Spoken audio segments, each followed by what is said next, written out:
예수님의 이 공생의 사역 중 이 마지막 한 주간 예수님께서 유대 지도자들과 논쟁하는 사건이 벌어집니다.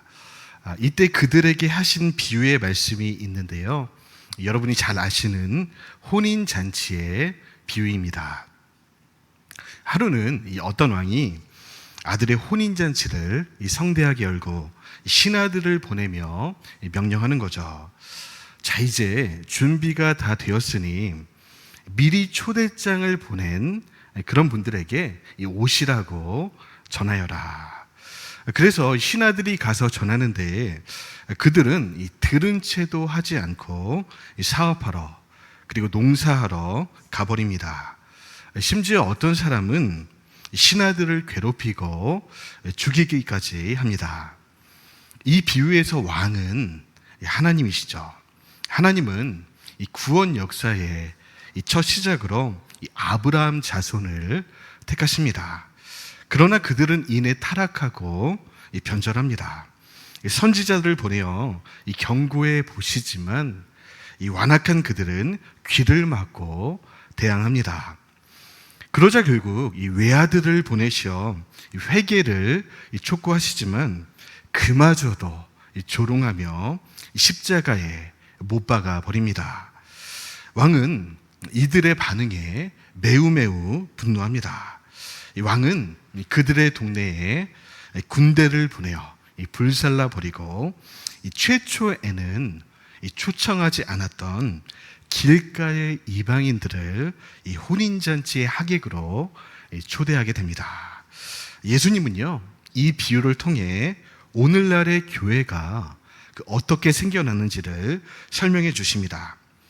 하나님의 초청을 거부한 유대인들은 AD 70년에 로마 장군 티토스의 침략을 받아서 완전히 파멸되고 전 세계로 디아스포라됩니다. 그 하나님은 사도 바울을 통해 복음을 전하시고 이방인 교회 공동체를 불러내십니다. 왕의 혼인잔치에 드디어 이방인들이 들어오게 된 것이죠. 그 주인공이 바로 저와 여러분입니다. 우리는 원래 아브라함의 혈통이 아닙니다. 된장, 고추장을 좋아하는 토종 한국인이죠. 그랬던 우리가 하나님의 초청을 입고 응답하여서 지금 이 자리에 있는 것입니다. 사도 바울은요, 로마서 11장에서 이 구원의 역사를 가지를 접붙이는 비유로 표현합니다. 혹시 농작물을 키우시면 그림에 나오죠? 이 가지를 접붙여 본 경험이 있으십니까? 잘만 접붙이면 그 접붙인 가지에서도 튼실한 열매가 올라오는 것을 볼 수 있습니다. 이 그림에 보시면 한 농부가 가지를 접붙이고 있습니다. 하나님의 이 구원 역사의 원가지는 유대인이었는데 이들은 불순종으로 꺾여져 나갔고 그 꺾여진 자리에 우리 이방인들이 접붙여졌다는 것입니다. 야생 올리브 나무로 살아가던 우리가 이 주인이 재배하던 참 올리브 나무에 접붙여지는 그런 은혜를 누리게 되었다는 것이죠. 네, 단 주인은 이 접붙인 가지라고 해서 봐줄 생각이 없습니다. 이 접붙인 가지 또한 열매를 맺지 못하게 된다면 원가지를 쳐낸 그 기준대로 똑같이 처분할 예정입니다. 그러한 경고가 로마서 11장 후반부에 등장합니다. 제가 21절에서 22절까지의 말씀을 쉬운 말 번역으로 읽어드리겠습니다. 하나님께서 본래의 가지들을 아끼지 않으셨으니 접붙은 가지도 아끼지 않으실 것입니다. 그러나 그대가 하나님의 인자심에 머물러 있으면 하나님이 그대에게 인자하게 대하실 것입니다. 그렇지 않으면 그대도 잘릴 것입니다. 두렵고 떨리는 말씀이죠. 우리 이방인 교회는 어린 양의 혼인잔치에 어렵사리 초청되었습니다. 그러나 우리 또한 이 불순종의 자리에 끝까지 머물러 있게 되면 그 옛날 이 불순종으로 멸망한 유대인들처럼 하나님의 칼에 잘리게 될 것이다. 사실 우리는 이 하나님의 경고 앞에 한없이 작아질 수밖에 없습니다. 우리는 연약합니다. 순종보다 이 불순종이 훨씬 더 편하고 익숙한 죄인이죠.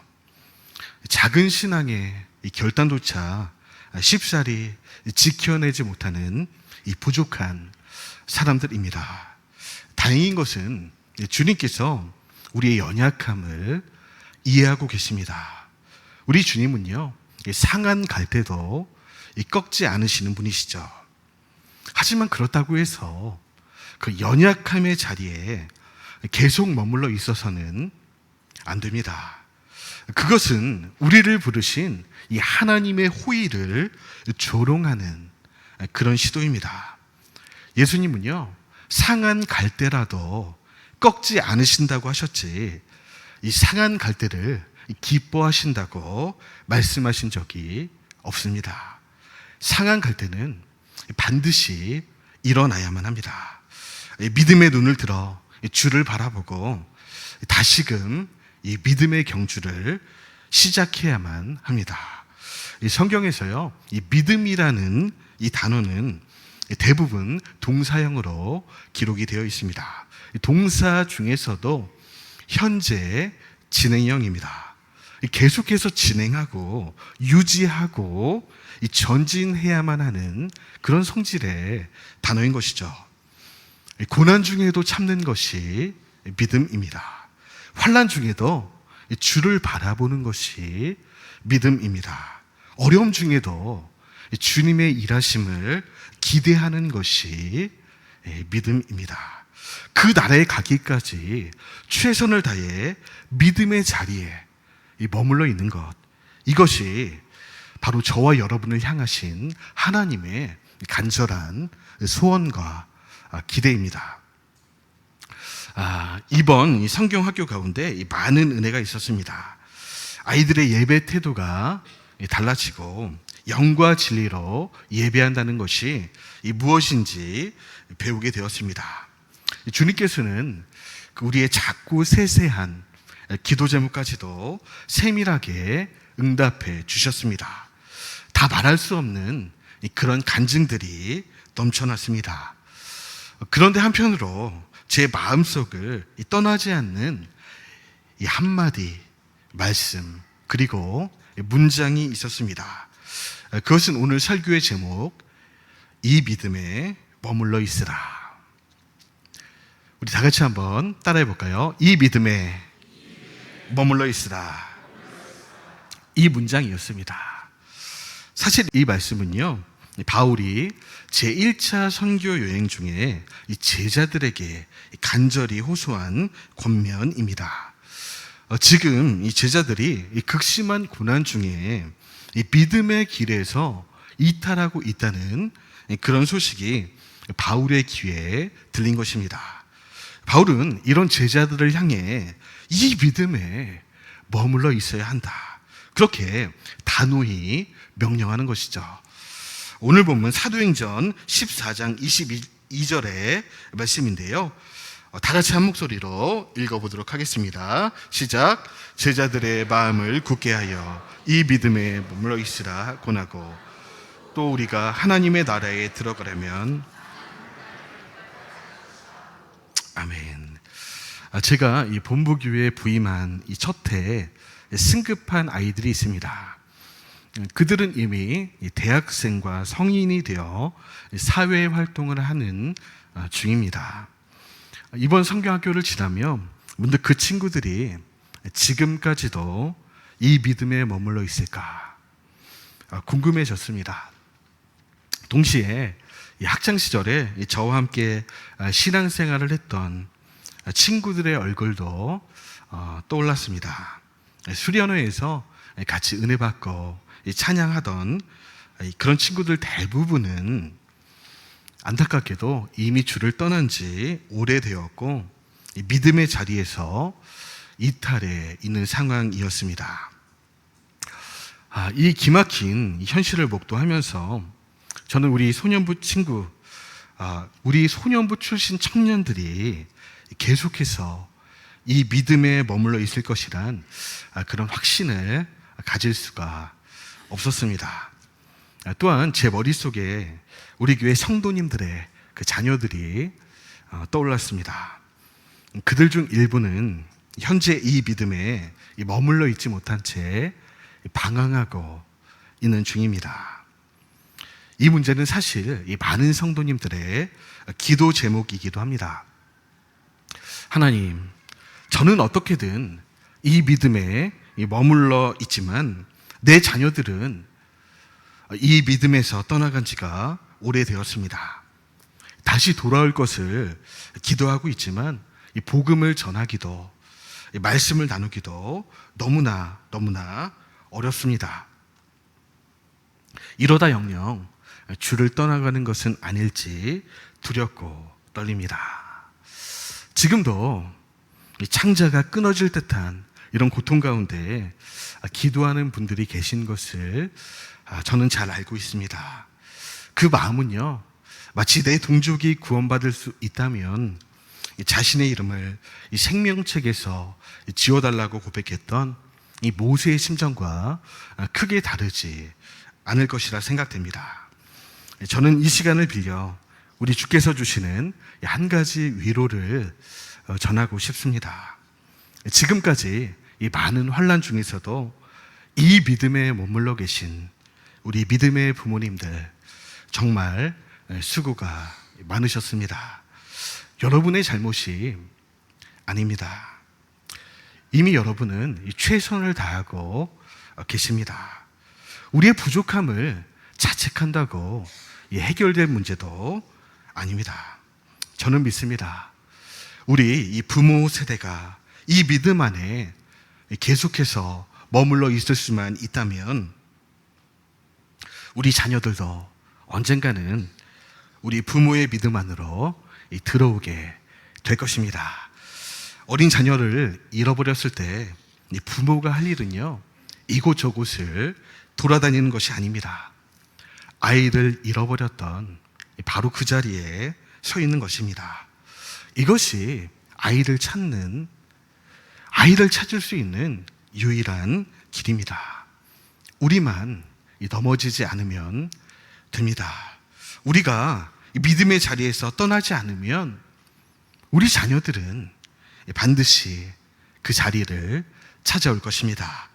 부모가 이 뱃속에서부터 간구했던 이 자녀를 향한 이 기도 제목들이 있습니다. 그 기도는요, 하나님께 한 번도 잊혀진 적이 없습니다. 그 기도는 우리의 죽음 이후라도 반드시 열매 맺게 될 것입니다. 이 시간 우리 선생님들에게도 한 가지 위로를 전하고 싶습니다. 내 티칭 스킬이 부족했다고, 그래서 우리 아이들이 집중하지 못한 것 같다고 자책하지 마시기 바랍니다. 선생님들은 이미 최선을 다하셨습니다. 아이들은 우리의 말이 아니라 우리의 진심을 봅니다. 안 듣는 것 같아도, 안 보는 것 같아도 다 듣고 있고 다 보고 있습니다. 우리의 진심은 이미 아이들에게 전달이 되었습니다. 여러분에게는 그 어린 영혼들을 향한 이 마음과 이 사랑이 있습니다. 주님께서 그 마음과 사랑을 우리 영혼 속에 부어주셨습니다. 그 마음과 사랑을 소유한 것만으로 여러분은 이미 만점짜리 선생님입니다. 종이에 쓴 글은 언젠가 지워지고 사라집니다. 하지만 우리가 아이들에게 전해준 이 복음은 지워지지 않고 영원히 그 영혼 속에 머물게 될 것입니다. 저는 확신합니다. 그들이 살아가며 넘어질 때가 있겠지만 영원히 넘어져 있지는 않을 것입니다. 쓰러질 때가 있겠지만 영원히 쓰러져 있지는 않을 것입니다. 우리가 전한 이 복음의 말씀은 반드시 그들의 심장에 다시 일어나라고, 복음의 말씀을 듣고 믿음으로 나오라고 외칠 것입니다. 우리를 부르신 이 전능자의 손이 언젠가 당신의 사랑하신 이 자녀들을 붙들고 일으키게 될 것입니다. 그렇습니다. 다시 생각해 보니 우리가 이 믿음에 머물러 있는 것은 우리의 능력으로 되는 일이 아니었습니다. 우리의 신실함이 아닌 하나님의 신실함으로 되어지는 일이었습니다. 그렇다면 사랑하는 여러분, 이 시간 우리 신실하신 하나님을 믿어 드립시다. 당신의 자녀들을 향한 이 크고 넓으신 이 하나님의 열심을 신뢰해 드립시다. 하나님의 열심 위에 이 갈대 상자를 만들고 우리 자녀들과 우리 다음 세대를 믿음으로 띄워 보냅시다. 그때 반드시 한 이집트 공주가 나타날 것입니다. 그 여인은 이 갈대 상자를 열어볼 것입니다. 그리고 영영 이 물에 쓸려 나갈 것만 같았던 이 아이를 다시 하나님의 품으로 데려다 줄 것입니다. 말씀을 정리하겠습니다. 나는 잠들어도 하나님은 잠들지 않으십니다. 내 계획은 틀어질 때가 많지만 하나님의 계획은 한 번도 틀어진 적이 없습니다. 그러니 앞으로 다시는 무슨 일이 있어도 내 시간표에 하나님의 시간표를 끼워 맞추지 맙시다. 하나님의 시간표에 우리의 삶, 우리의 가정, 우리의 자녀를 맡겨드립시다. 하나님의 시간표는요, 정확합니다. 그 시간표는 1분 1초까지도 소름 끼치게 정확한 시간표입니다. 기도하겠습니다.